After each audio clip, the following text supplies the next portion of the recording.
Up next on Connections, we'll explain a planned addition to CTA's website that has web developers and business owners excited about the possibilities.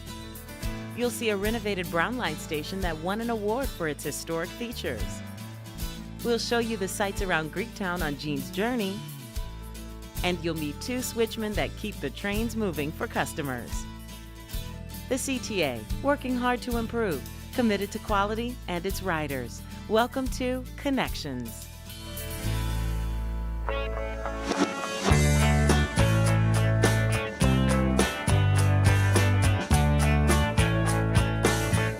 The CTA, delivering quality, affordable transit that links people, jobs, and communities. I'm Jean Sparrow. Welcome to Connections. Last summer, we showed you the opening of the renovated Armitage station. Recently, the station received an award for its historic value to Chicago.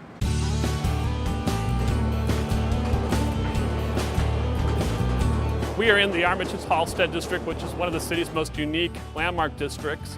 It's really unique in Chicago because it's one of the best preserved landmark districts and areas from the late 1800s. What's really special also about the district is the reason that this commercial area is here is originally because the streetcar lines were here, and then that was replaced by the rapid transit system in the late 1890s. And so that's of course why the station is here as well.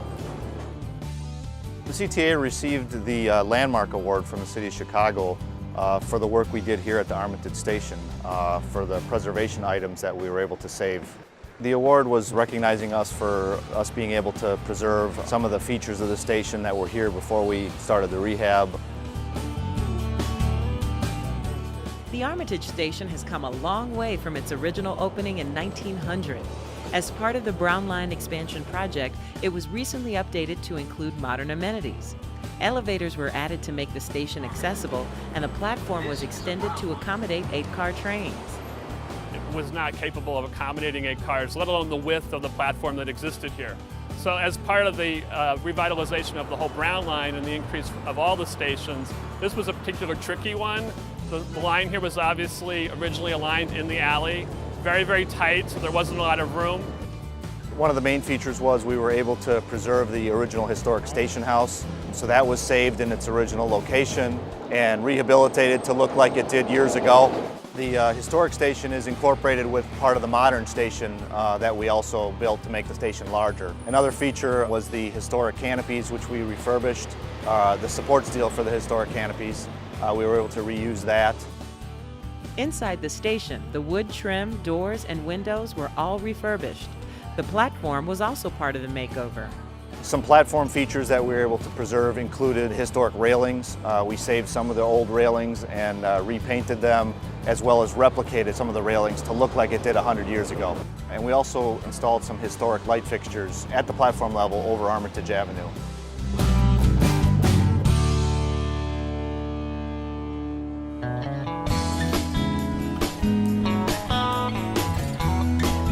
The stretch of Armitage between Halstead and Sheffield, you see many buildings that reflect the way the buildings looked 100 years ago. So we tried to keep the station in line with some of those looks.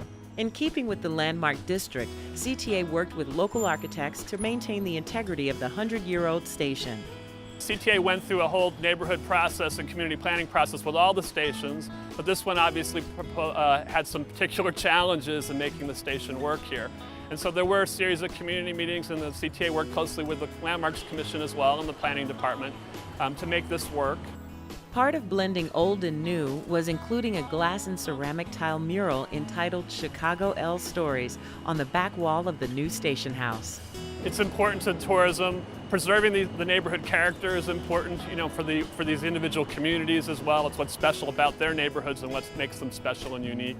And it's important to the city as a whole. It's what makes Chicago distinct and different. The nice thing about the Armitage Station is we were able to save a lot of the historic items as well as modernize the station to bring it into 21st century, if you will. So it's kind of a good balance of the old and the new as we go forward at this station. Congratulations to everyone involved.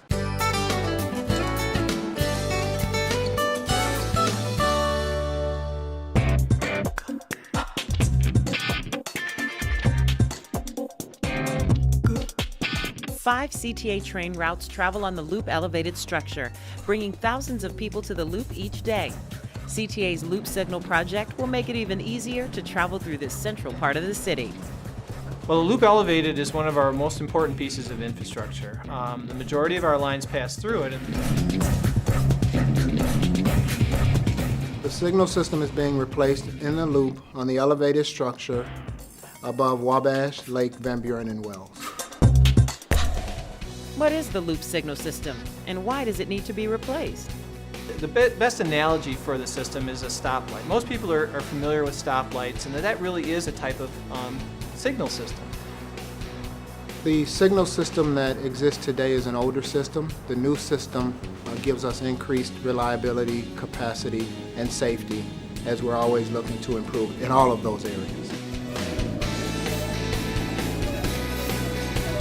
We want to make sure that we replace our infrastructure before it becomes a reliability and inconvenience to our customers. So, the signal system is more and more driven by computers and other sorts of technologies, and I would ask any one of our customers how many of them have a 30-year-old computer in their house, and I would guess the answer is not very many.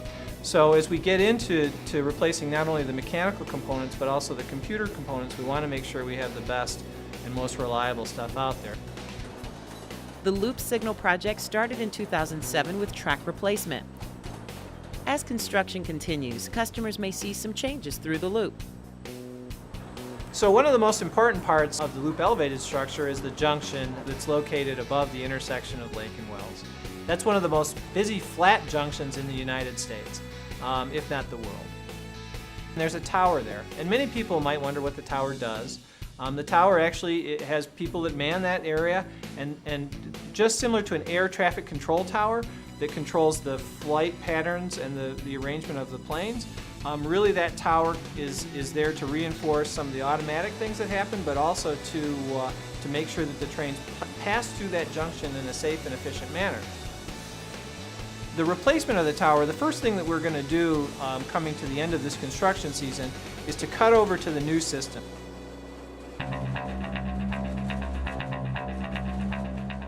A new tower will be built while operations run out of a temporary facility. In 2010, the new tower will be complete and customers will notice a difference in their commute.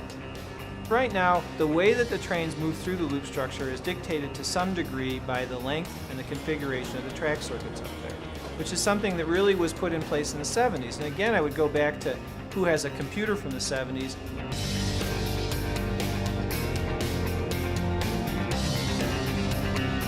So customers will really fewer delays as they sit on their train waiting for signal clearance. We should have a better processing of signals, and we should have a more reliable service on the tail end of this project.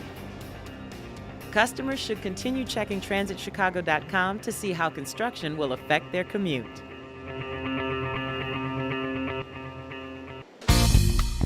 Still to come, tools for web developers.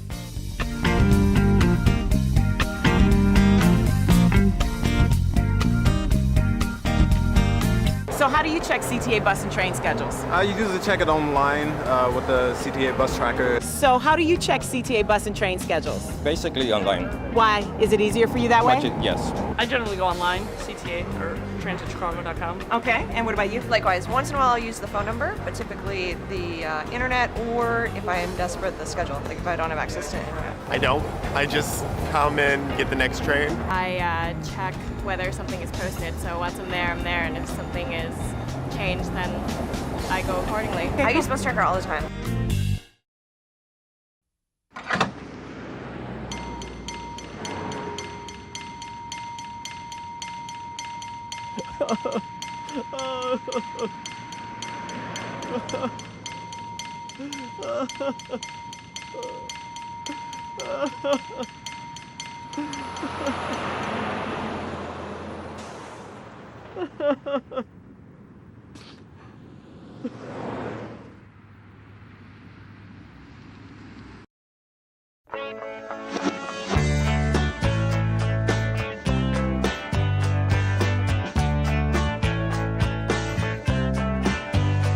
Combining technology and teamwork while delivering dependable, affordable transit. I'm Jean Sparrow. Welcome to Connections. The CTA is adding a Developer Tools webpage to its website. This will provide all kinds of ways for outside developers to create new applications. The CTA Developer Center has 3 basic kinds of information it will be sharing with the public. One of them is bus tracker data, which includes estimated arrival times for buses, vehicle locations, and general service information, including service bulletins. Another is the full transitchicago.com customer alerts system, which has information about planned and unplanned events affecting rail and bus service throughout the CTA system. And the other is the Google Transit Feed specification data. We're one of over 400 transit agencies around the world that provide scheduled service information to Google for inclusion in the Google Maps and Google Transit systems. What we're doing now is going to be sharing that information with not just Google, but anyone who's interested in using that information to build applications as well. What all this means is that it'll be easier for others outside the CTA to develop new applications. The places that the information can appear can include websites, desktop widgets, phone applications, mobile websites, and public information displays of pretty much any kind. CTA will use application programming interfaces, or APIs, to get the information to developers. An API essentially is a gateway into data that developers can use, or programmers, to create applications or websites using information from other sources. From a customer perspective, the API isn't something that you would use directly. It's something that developers who create websites and innovative applications for mobile devices or public display boards would be able to take advantage of. Basically, it's a lot of high-tech software code that you need to be able to read through to use the API. But those people who can work with that information will then be able to create things that benefit customers.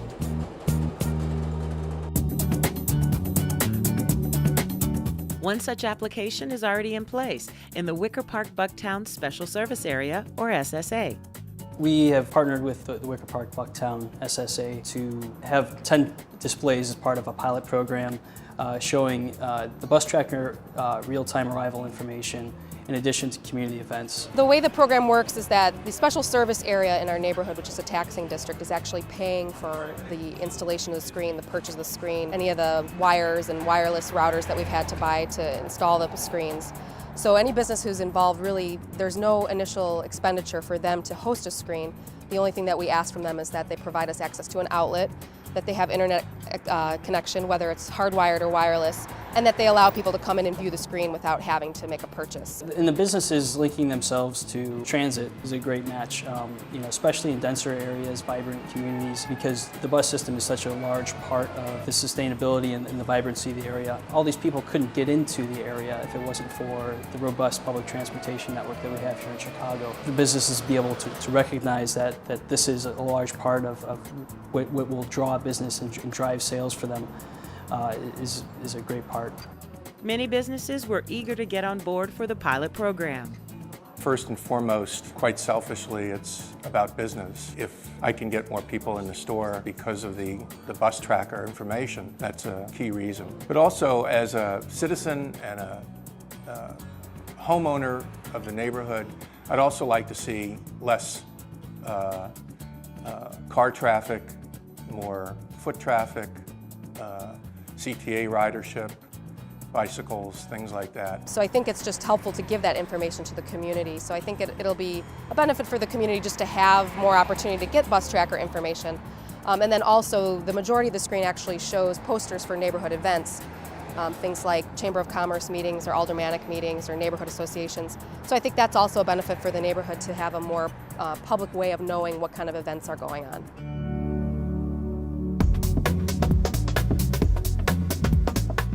Businesses with the bus tracker monitor will proudly display their participation in the program.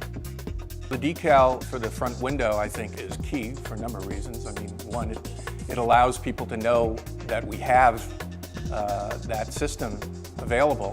It also allows people that we're interested in the neighborhood, and developing a neighborhood as as green as it can possibly be. CTA and the bus system and the rail system is a large part of what makes these communities vibrant, allows us to have these great shopping districts which are recognized around the world. I think it's a great idea. I think that the more people can participate in this, the better the chances are for people in the neighborhood to recognize there are various different ways to get here, or people outside the neighborhood to realize there's various different ways to get here, that it doesn't have to be automobile. I think that there are a number of ways that this will benefit our customers.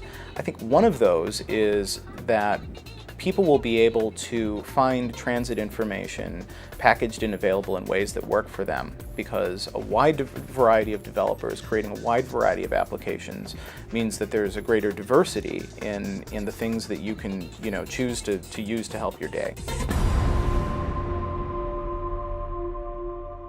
Sharing technology to improve travel. Just another innovation at the CTA. Still to come, Jean's Journey.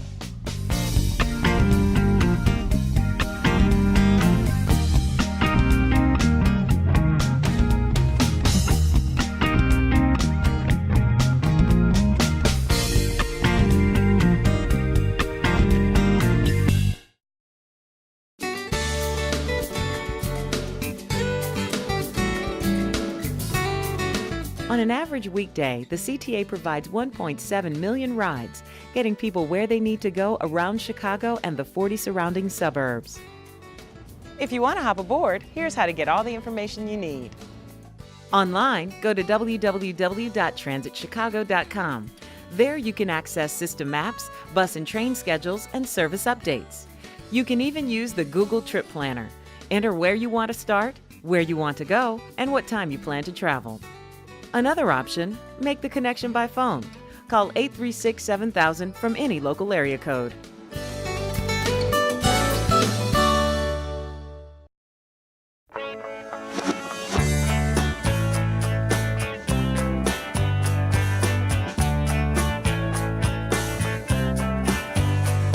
The word connection, a link or a spark that brings people together. I'm Jean Sparrow. Welcome to Connections.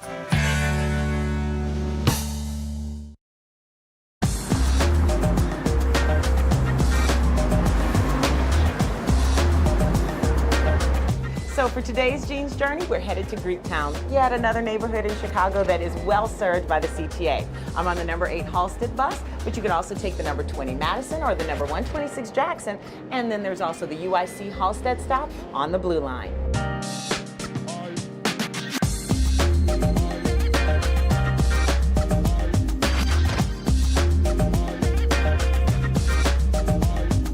I'm here in the middle of Greektown. Our first stop today, a little culture at the National Hellenic Museum, just a block away. Come on.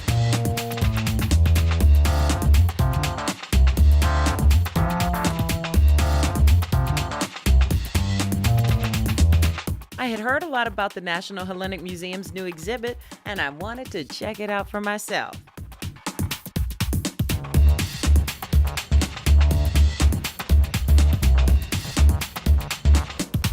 That's one heck of a timeline. Girl power. I know I'm gonna like this place.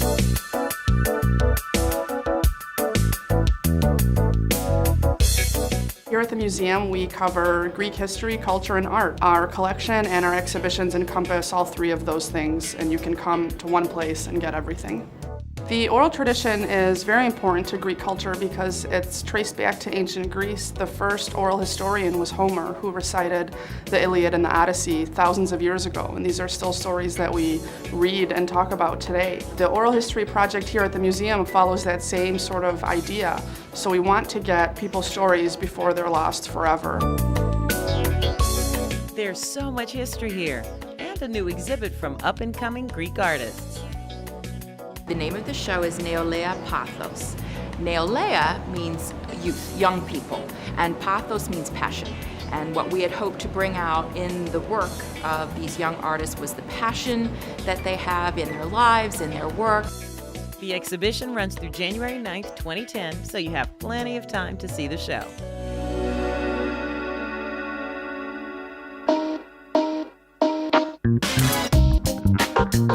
Greektown is more than just the restaurants. The first immigrants that came here during the large Great Wave was between 1890 and 1920.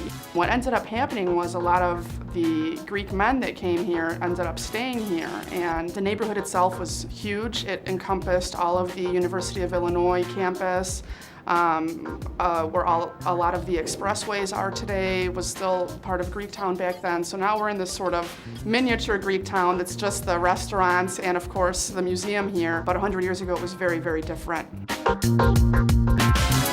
Now that I've absorbed some culture inside, it's time to take it outside and see what's out there in Greektown.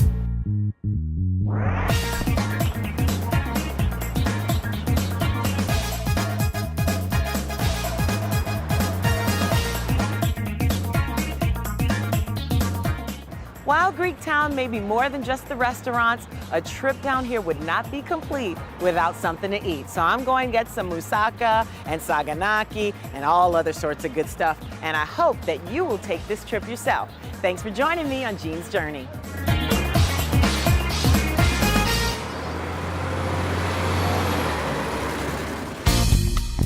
Up next, honoring Switchmen.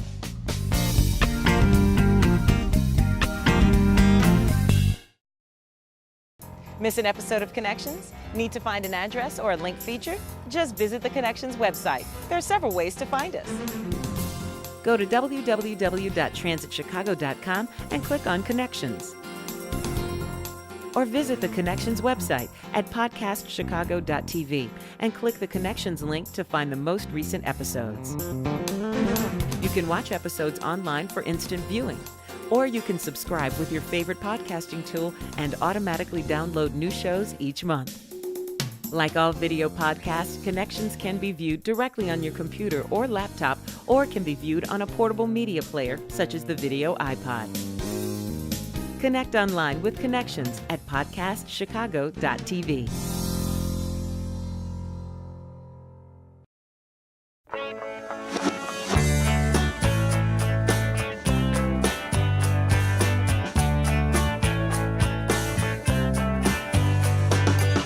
Getting from here to there quickly, easily, and without breaking the bank. I'm Jean Sparrow. Welcome to Connections. This month, we're bringing you 2 rodeo winners who worked as a team to bring home the victory. They're switchmen who work at 2 separate locations but do the same great job. I've been with CTA for 21 years. November the 1st will be the 21st year.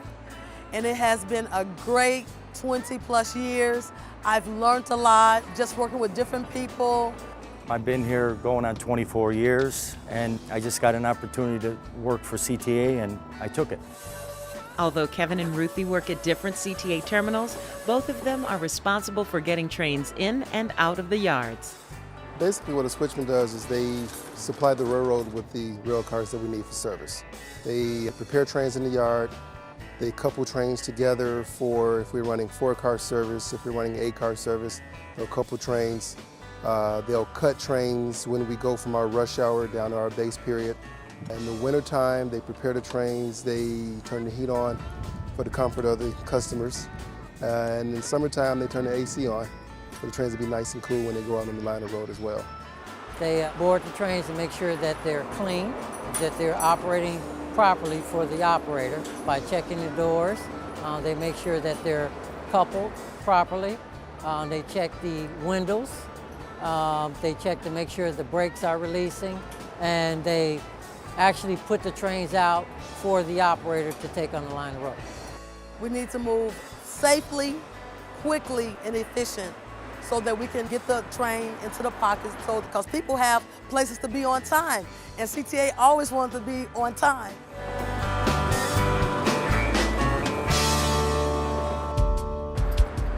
Pocket is the terminal. That's where the trains actually pull into, where we load and unload passengers. CTA switchmen are a crucial part of running the trains on time. It's critical for the customers because if a train is to leave out at 7 o'clock, it needs to be in the pocket at a certain time for the operator who's taking it out to have the train prepared. So if the switchmen are not taking care of their end of it, we can't keep up with the pre-scheduled service that the customers are going to be looking for. and the customers do know what our schedules are. If we don't have the switch and we have nobody to bring the trains in and out of the yard or transfer trains from one station to another station, if something happens to the train, somebody's got to get the train and bring it in the yard and replace it with another train. My favorite part basically is climbing up and down the trains because I like to move a lot. I like to move, but climbing and just sometimes, breaking the trains because it's a physical thing. And I like the movement, and then I love working with the passengers. So if I can help them in whatever way I can while I'm bringing that train out, then it's all good.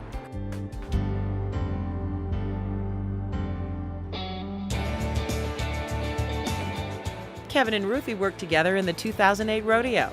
The CTA's rodeo is a friendly skills competition that allows employees to demonstrate excellence in their jobs.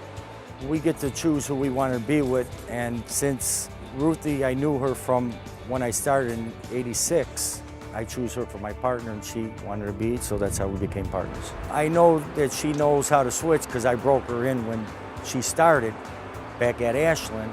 As partners for the 2008 rodeo, it was a great pleasure working with Kevin, and he just gave me a lot of pointers on how we can work together. So if he's down on ground level, I'm on the top level, and so we have to be able to not bump into each other to get the problem solved. In order to be eligible for the rodeo, switchmen need to have a spotless work record. They go through preliminary written tests to qualify and then work in teams to face different challenges.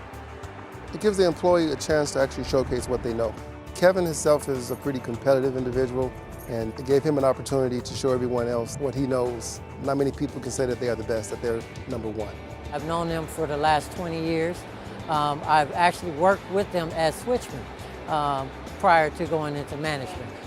They know their job very well. They stick to standard operating procedures, and they're very safe at their job performing. Well, I think they're just wonderful individuals, and I take my hats off to them for being number one. Number one. Number one. Thank you, CTA.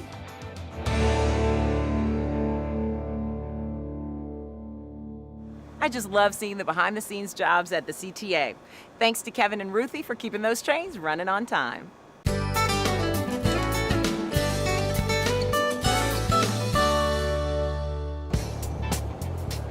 There's a new initiative at CTA to get more information to minority and disadvantaged business owners.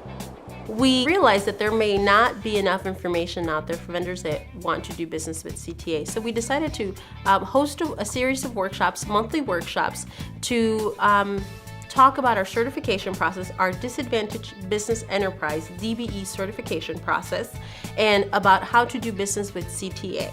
So the workshop will consist of the certification training, if you will, and it will also give them a preview of how to navigate the procurement process at CTA. On the third Wednesday of every month, small businesses are welcome to come learn more about working with CTA. There will be information available about our DBE certification process, and there will also be information about current and upcoming procurements. CTA strives to have a disadvantaged business enterprise goal in all contracts here at CTA.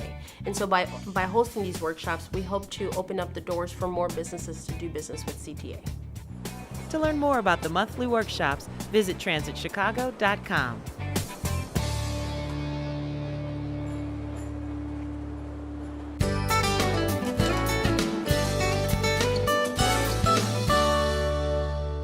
We're always looking for story ideas. Do you have a travel tip you'd like to share or a CTA story you'd like to tell? We want to hear about it. Give us a call at the Connections Hotline, 312-681-2812. Helping you make your connections, I'm Jean Sparrow. Thank you for watching.